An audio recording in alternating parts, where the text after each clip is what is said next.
does our social media play there in China? Google, Facebook, Instagram, YouTube, Twitter, so X. These are all banned. So what needs to happen is if you want to see the content, which is the best pickleball content, it lives on social media in here, they have to use VPN, and that comes at a great risk. They could get fined if they get caught. There are people now that are being good Samaritans by taking, what comes up on the Dink, the pickleball clinics, stuff like that, and adapting them to Chinese socials. And so we do see some of it over there, but they would need to have their systems in place to be able to censor anything they deem to be sensitive on the spot.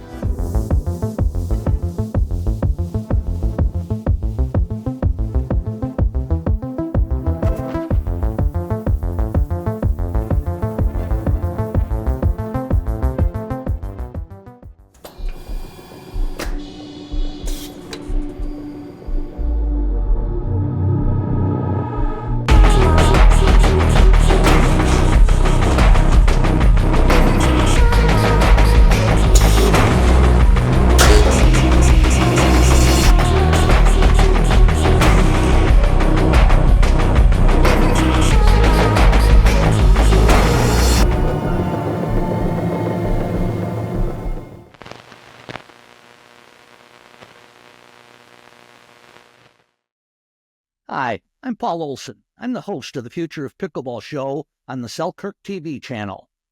This is a show we get a chance to talk to people from all over the world, and we're covering a couple of different continents here today. I want to welcome Yui See Lau to the show. Yui, welcome. How's it going, Paul? Thanks for having me, man. Real excited for the role.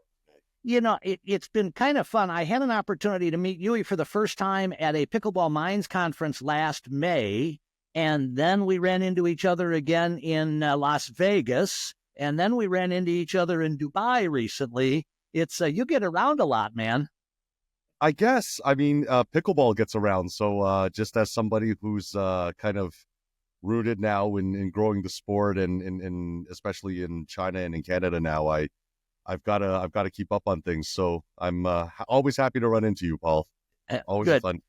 I want to really what we should start off with is a little bit of, you have a little bit of a different background in the fact that you're so involved both in Canada and in China. And I primarily want to talk to you about China today, but give me a little bit of background as to what's your overall involvement. How did you get into things and where has this taken you? Sure. So I got into pickleball, I guess, not like everybody else. I didn't catch on to or fall in love with playing it. I was my background's in media and music production. So prior to pickleball, a lot of my music's on Disney, ESPN, Fox, ABC. So royalties and licensing were my bread and butter.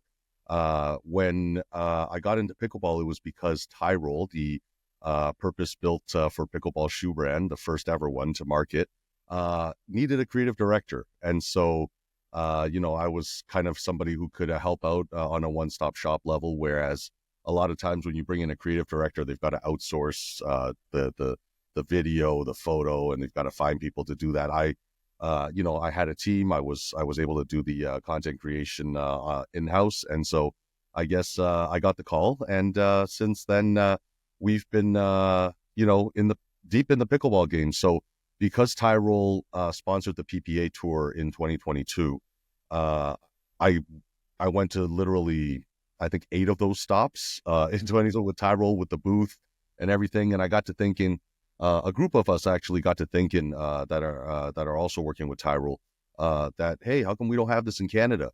How come the nationals are still just, no prize money and still being played on, arena floors that have taped lines? Like I feel like we could step it up a bit. And so there was space to do that. And we started the Canadian National Pickleball League, which is Canada's answer to the Major League Pickleball format. And from there, started working with DUPR. DUPR, we felt like we wanted to grow pickleball in China, and there was no rating system in China that was dividing up the players in their categories. So we thought DUPR was up to bat in that sense. We brought him over to China. Lee Whitwell came with us, did player clinics, helped set player ratings, and from there we've just been working to grow the sport there as well. We're partnered with the Chinese Tennis Association, which has been recently chosen and announced to be responsible for developing pickleball in China under our company Full-Send Pickleball in Chinese Fuxing Pikachu. So just been busy doing that as well. So through DUPR, obviously brought minor league pickleball to China. It's gone very well, and so now we've also taken on the task of growing minor league in Canada. So really got a lot of things going on, and obviously, our work with the Global Pickleball Federation as the at-large director for China. There's also work to be done there now that they've decided on who's in charge in China.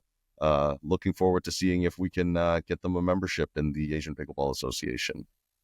Very nice, very nice. You've actually covered a couple of things that I want to come back to as Sure, we go through this. One of the first things that I really want to kind of chat with you about is when we start talking about China, and there's been a lot of buzz in the media about China happening. There have been some tournaments and events. We've had a number of American pros go over there and participate. Give us a little bit of an idea of what the culture of pickleball is in China and how they see the sport similarly or different than we do. I think it's largely the same. The craze and what initially gets people is how accessible and how easy it is to have a good time. Obviously, Chinese people have very traditional family values, as well as really prizing health and fitness above as a priority in their lifestyle. And you see that being a factor in why they like pickleball so much. It's because as they say in China, 3 generations of a family can have fun together, and it's good for your health, it's good for fitness.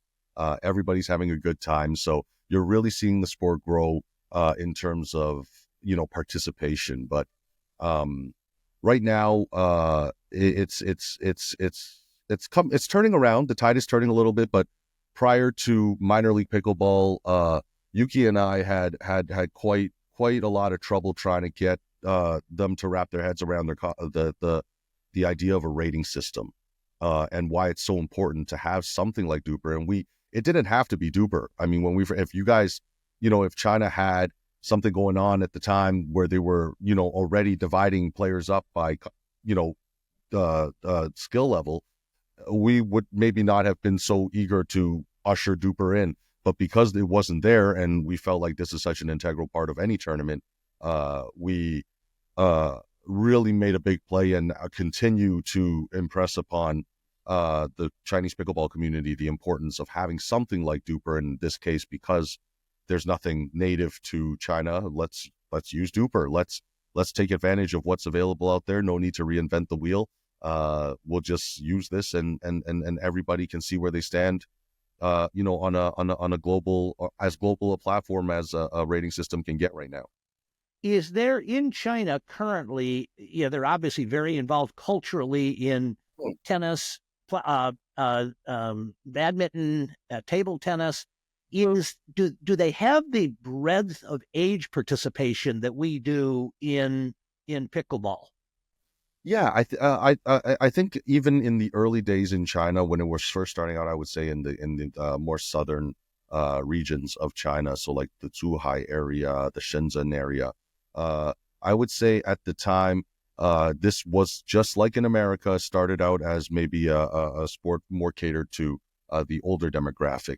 But as a lot of the athletes from the sports that you just mentioned, badminton, table tennis, tennis, realized that this is something they could come over to, and it's a lot of them find it more fun than the sports they were currently playing.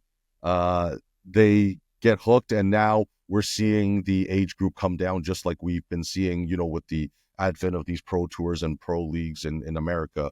The age is obviously coming down significantly as well. So I'd say the Chinese are maybe industry wise and in terms of their development in the sport, maybe 20 years behind where the US are. But I think if they want to, and as the sport grows, let's say it's announced that it's going to make the Olympics, or American universities and colleges start announcing scholarship programs. This will really start gathering, kind of bringing together people to kind of rise up and say this sport is now worth us taking time out of our kids' academia to put them into, because it's a ticket to get a chance to study in the U.S.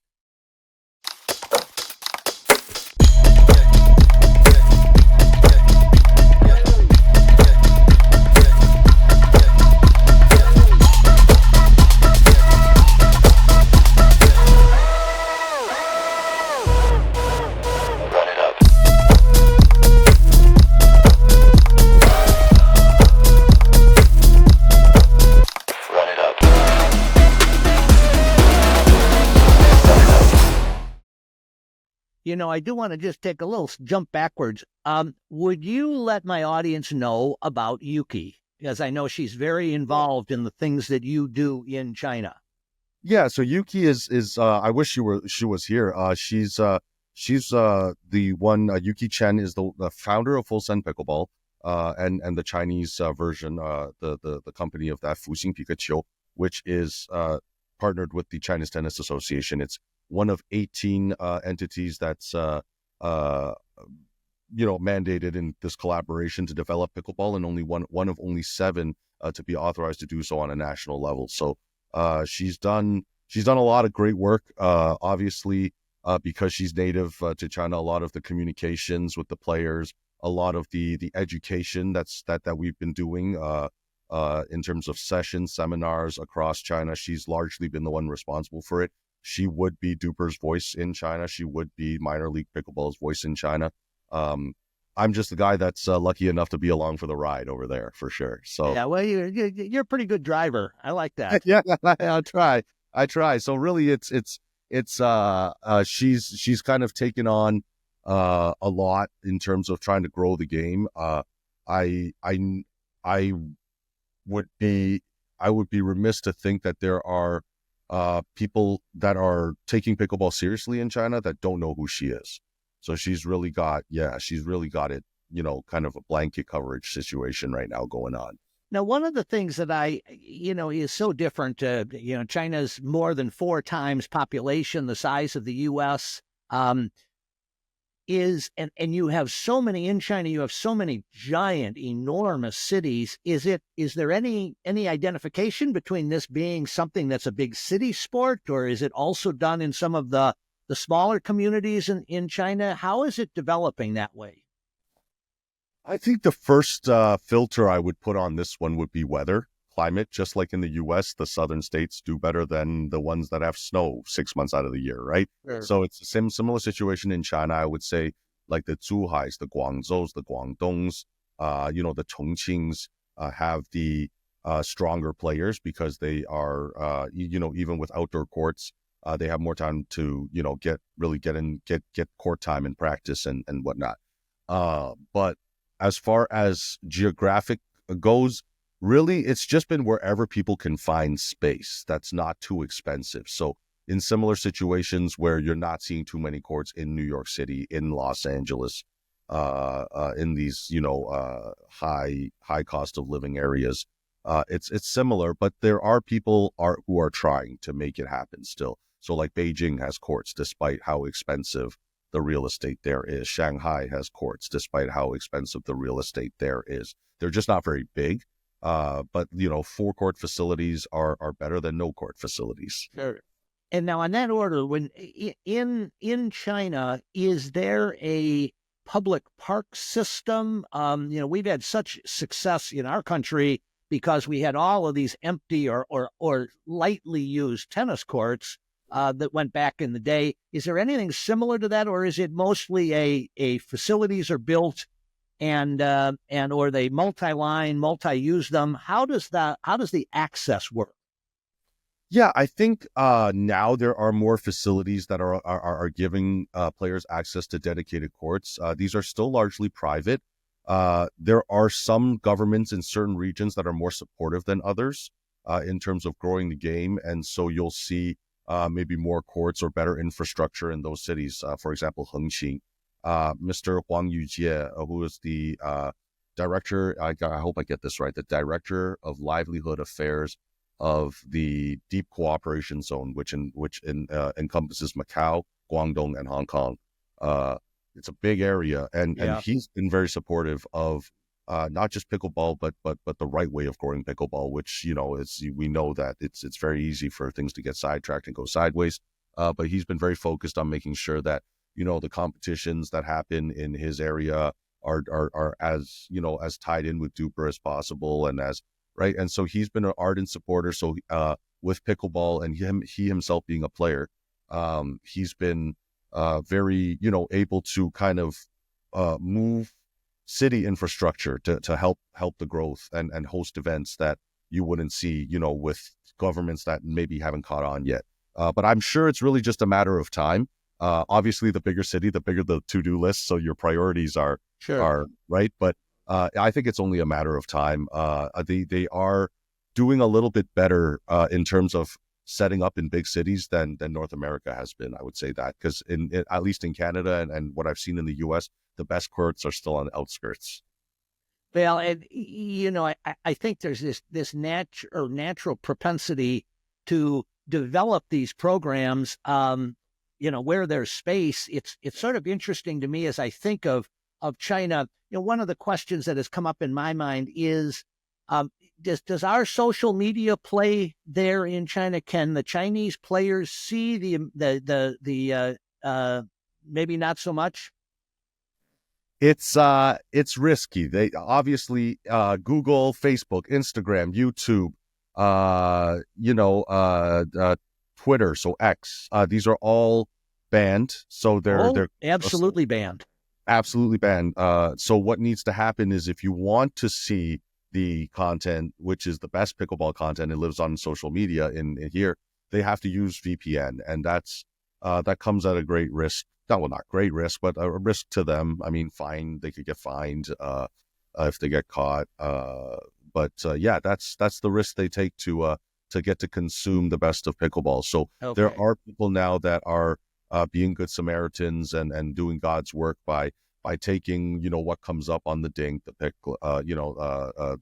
pickleball clinics, stuff like that, and kind of adapting them to Chinese socials. And so we do see some of it over there, but it's not obviously the amount that you would, that you'd be able to find in. Is there a way within the Chinese media system? So I remember looking up in my notes here. I think it was back in 2023. CCTV Chinese television did an article that I saw. I couldn't understand it, but I saw it being done about pickleball. Is there a way? I'm asking the question. I guess I've seen so much of what's happened outside the United States and Canada has been because people could see the game played. They could, if they liked it, they could be inspired by, where does this thing go? Is there any way to help move that through the regular governmental channels where it's non-political, it's just a sport, or is that too touchy?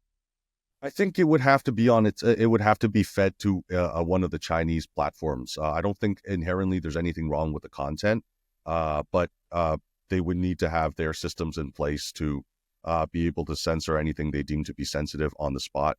I think that's where, sure, we definitely could.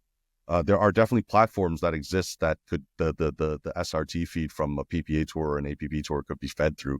But yeah, they would monitor the content through their platform rather than. Well, and I really love hearing about a local politician choosing to get involved with it, because in my mind, that's always the kickoff point. When it happens and it's successful in one part of the country, other people will monitor it and go, there's a lot to this. There's something cool about this. Let's get it going. And so that'll be a good thing. You've had a number of tournaments, and I'd like to kind of get your take on what the tournaments have been like, both up through the end of 24 and what's gonna happen as we move into 25 on tournament scene. Okay, so I think largely we saw the tournament scene really start to boom in 24. In 23, when we went in the summer and in the fall of 23, it was still, prize money was like $100, et cetera. And now you're looking at, tournaments that have, $250,000 prize money or prize pools attached to them. It's gone absolutely crazy. Now, With it though, has not yet come. Like I said, the again, this is such an important. I feel like a broken record. I continue to harp on this, but the lack of ratings, like the division by rating, is really hampering, in my opinion, the growth of pickleball, and especially on the competitive tournament scene out there. The good players are not getting better, and the players who feel like they are weak and want to improve are having a hard time, because imagine, we're in the same age group or age bracket. I'm playing at a 4.5 level. You're playing at a 3.0 level. Every time you come to a competition, it's like this is the same people, and the circle is not, the community is not so big yet that it's different people everywhere you go. Like, I'm playing the same people at this tournament east of China that I'm playing in the west of China, that I'm playing in the north of China. It's always the same people. So if that situation is the case, a reality, and you are, playing at that 4.5, I'm playing at the 3.0, I'll get discouraged to the point where I'm not going to want to play, and then you're just going to come out for the prize money and go home. Right. So this doesn't serve anybody any purpose. So, luckily, we're trying to write the course here with the minor league pickleball that has come in October of 2024. It's the first series, as you guys saw in the Dink, in the article there, that has been brought into China, that is dividing consciously people by their skill level and only allowing people to play at the skill level they've been.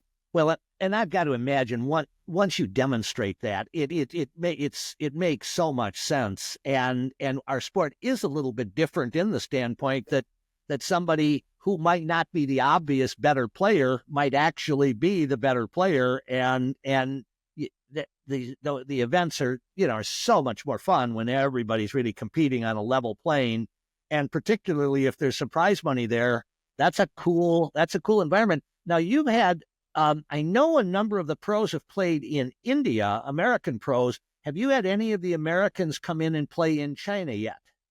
So we're working on it. We were supposed to last year. The sponsorship fell through, and we weren't able to, really get that off the ground the way we had hoped. But this year we are looking at working directly with the government to do this. So look out for something early January. Oh, very nice, very nice. I'll tell you what, I'm really looking forward to that. I think there's been such goodwill, and I've particularly followed Megan and Rob Nunnery and the traveling that they do. We got to get Rob a little healthy again, but yeah. But it just seems to be such a great ambassador cultural exchange when we can do it. I think that's just such a cool thing. I will tell you, I think you're so on the track, with everything that I do in the sport. It really looks like DUPR's doing a great job everywhere that they go, and that system and that mechanization works out so well. I think you're on the right track there. I did want to ask you, with what you're doing with DUPR, are you seeing anything at a school's level or a college level of anything happening? Tell me about that. Yeah, so DUPR had a very successful year doing their collegiate tour in the U.S. in 2024. We had, again, hoped to emulate that as under the banner of the PWR CCT tour. We did 4 events, and that kind of, again, the sponsorship didn't connect like we had hoped.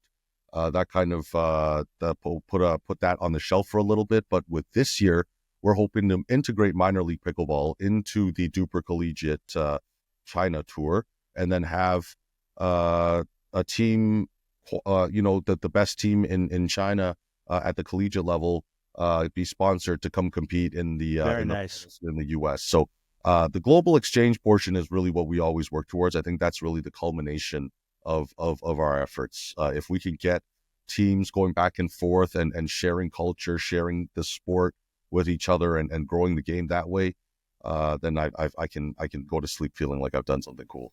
Well, and I think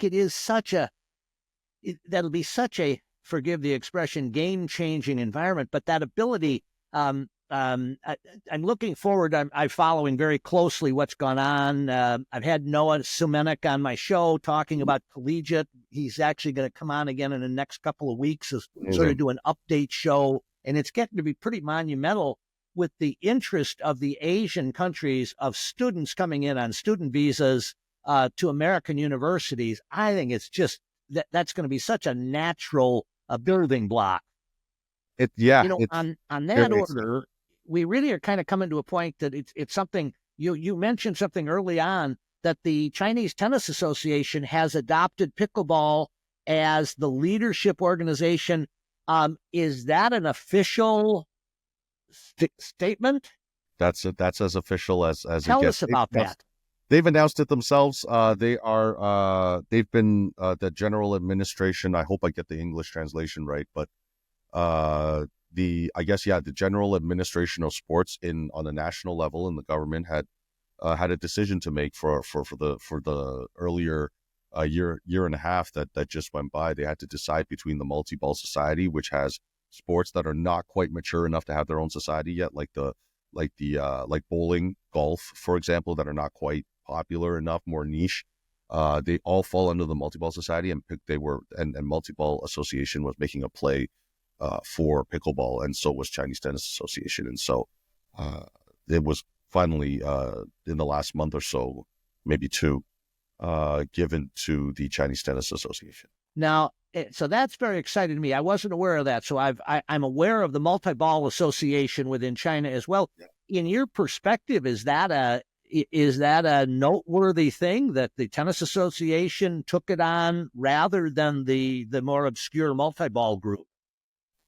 I can't claim to know what goes on at that level to impact the decision, but I do think that obviously we were partnered with the Chinese Tennis Association from even before the decision was made. So we were just hoping that this is how it would play out. But I mean, just because I'm not familiar with the inner workings, I wouldn't really know what tipped the scales in either direction. Okay.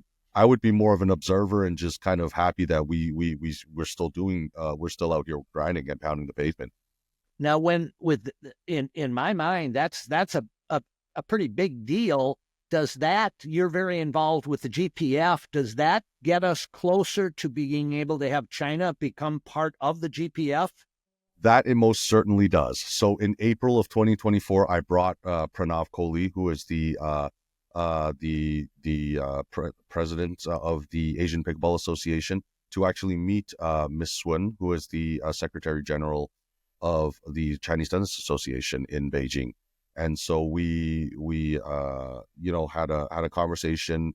Pran was able to kind of really give Ms. Sun the lay of the land in terms of why it's a good idea for this to happen, and the benefits that Pickleball China as an association would be able to get out of their membership, right? And so I think I guess now that they've made the decision, it makes it a lot easier for me to kind of pick up where they left off back when they didn't know who was going to be in charge and sure. Things were up in the air. Yeah. Well, I think that the moves that the GPF are doing that are so positive on an international scale is the fact that it allows countries to be, as we all get this single banner worldwide that is the GPF, let's say, as the governing body of the sport. It makes such a natural transition then to, this is how the game is played around the world. This is the culture around the world. These are the rules around the world. This is how ratings work around the world. I think it just makes such a great story to tell for our sport from one end of the one side of the world to the other. And so I think that's really exciting stuff.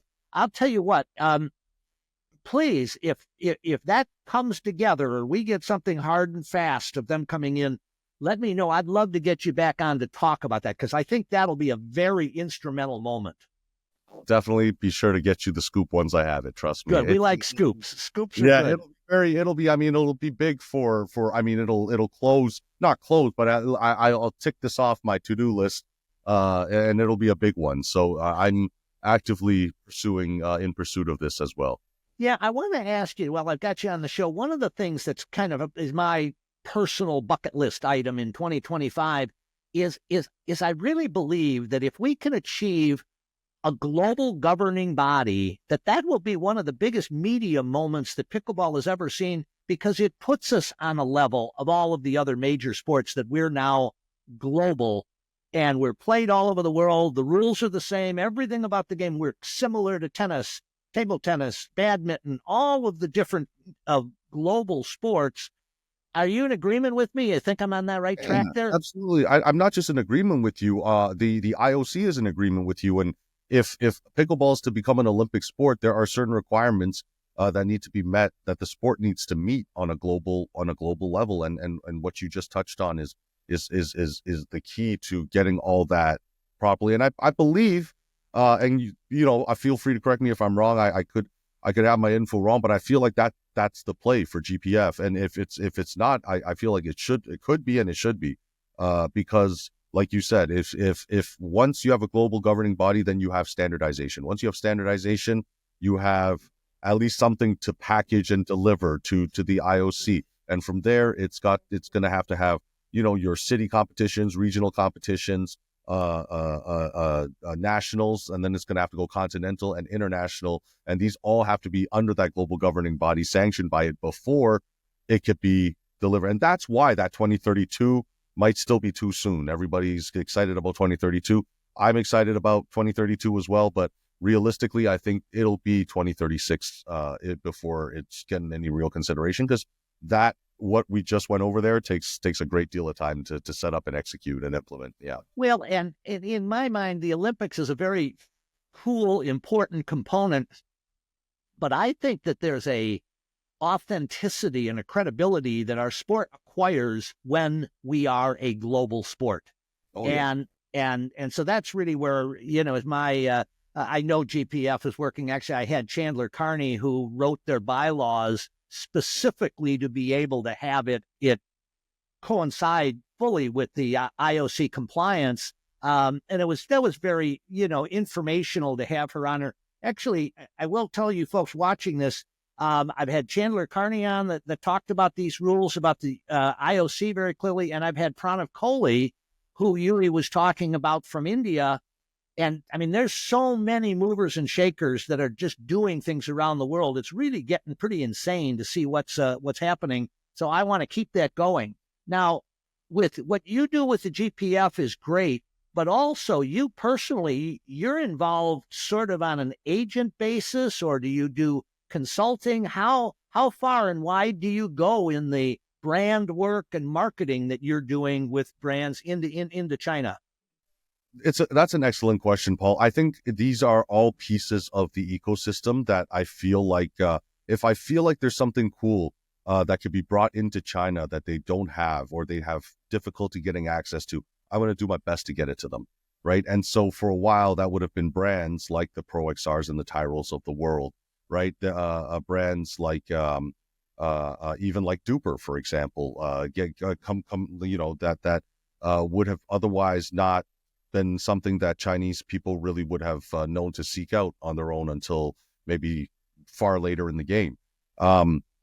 I'm always doing what I can. And so when you ask about agency as well, it goes the other way around, because now there's a lot of Chinese paddle brands that have, lots of financial, a very strong financial backbone, that are looking to invest in themselves in the American pickleball market to get themselves visible there.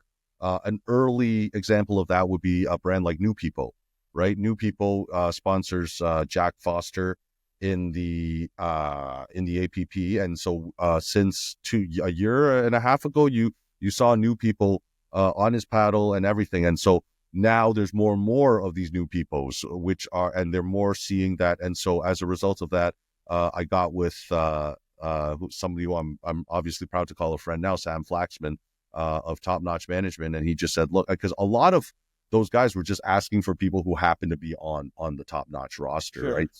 They're asking about them at least, or at least interested in them, and the conversation just evolved to, well, let's expand Top Notch over to China and have you guys kind of be the strategic advisors for China, for pickleball. And so anytime these things come up and these kind of titles come up, that I have to kind of give my attention to, it's because these are now pieces of an ecosystem that previously we may not have had access to, for example. Like, this could open up doors for a way for the brands to enrich themselves in the Chinese market, for players in North America to kind of land themselves a deal out of China.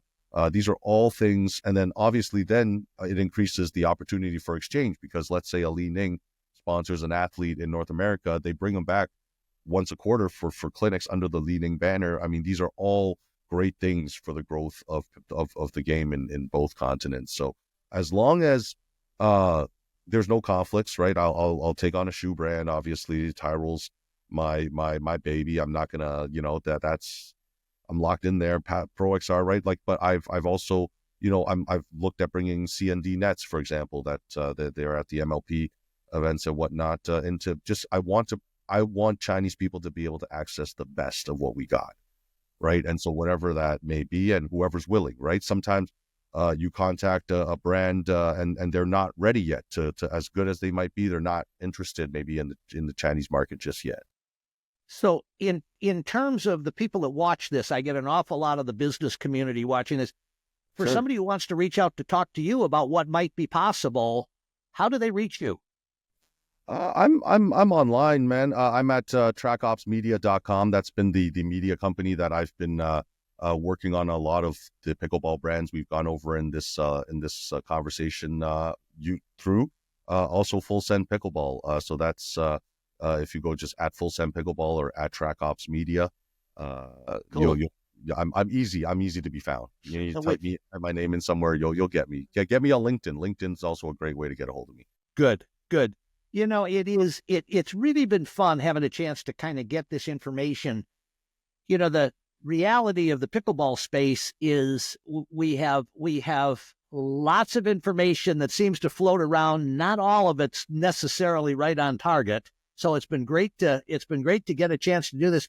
Let's do this again, and let's keep in touch as the China thing moves on. I wanted to tell you I've been invited to attend the Continental event in the Americas that will be in Cancun in Wow. December, which, to the best of my knowledge, will be sort of the first of the Continental pre-Olympic type events that will be done. And I'm really hoping that they're able to do something really special where it lays a track for then 26. And I think 26 will be a very big year because it's the 2 years prior to the LA Olympics in 28. And That's right. We'll continue to mature and kind of move in that direction. That's right. Is there anything in your projects or things that you're doing that I haven't covered that you want to mention? No, I think we've covered a lot. I mean, Canada, China, back and forth. It's really been. I mean, I'm sure there'll be more projects to talk about as the year goes on. Always excited to get to tap in with you, Paul. We'll do it again. You're an A plus guy, man. Cool. Ladies and gentlemen, if you've been watching this, you've been seeing this on Selkirk TV channel. Selkirk makes this possible for me to be able to interview these kind of people and talk about what's going on around the world of pickleball. You can get the Selkirk TV app on your phone. It's free, and it's the most informative app that exists in pickleball anywhere in the world that you can get it online. So, Yuki, thank you again very much. I've sure enjoyed having you on the show. We will stay in touch, and let's talk again in the not-too-distant future. Thank you so much, Paul. Appreciate you. Cheers.